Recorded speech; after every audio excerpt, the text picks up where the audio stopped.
A teenage foreign exchange student has been found safe in the mountains of Utah after a 4-day search. He was apparently the victim of a new type of crime known as cyber kidnapping. 17-year-old Kai Zhuang was living and going to school in Riverdale, about 30 miles north of Salt Lake City. In December, his parents in China were looking at his bank account online and noticed that he was suddenly withdrawing or spending a lot of money. Then on Wednesday, December 20th, Kai was spotted by police trying to set up camp in the Provo area, which is at least 60 miles south of Riverdale. Given the extremely cold weather in Utah this time of year, they found this to be unusual. Concerned for the teenager's safety, police tried to make arrangements for him to go back home to his host family. However, Kai didn't tell the officers the reason why he was camping, so the cops had no idea of the actual danger he was in. On Thursday, December 28th, Kai's high school in Riverdale received an alarming call from his parents, who said they were sent a photo of him in captivity, and that kidnappers had been making threatening calls to them, demanding ransom. Around 9 p.m. that evening, police visited his host family, who had no idea Kai was missing, as they had just seen him the previous night and also heard him inside the house earlier that morning. Based on an investigation of the house and neighborhood surveillance footage, authorities concluded that he left the premises on his own free will. Kai was not forcefully taken away.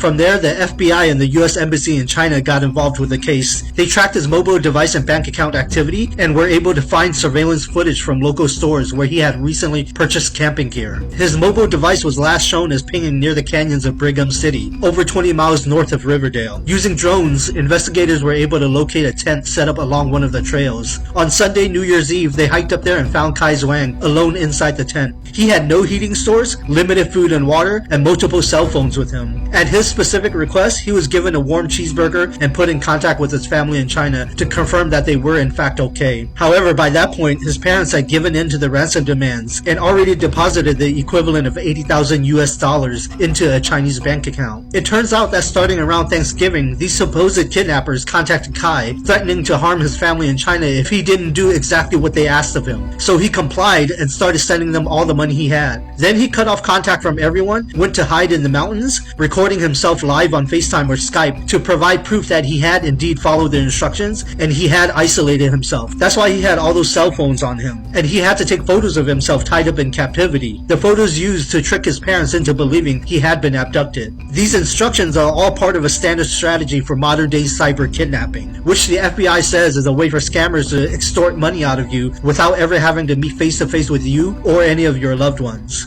This criminal phenomenon is apparently emerging in China, which is why Kai is actually just one of many Chinese foreign exchange students who have been targeted in recent years.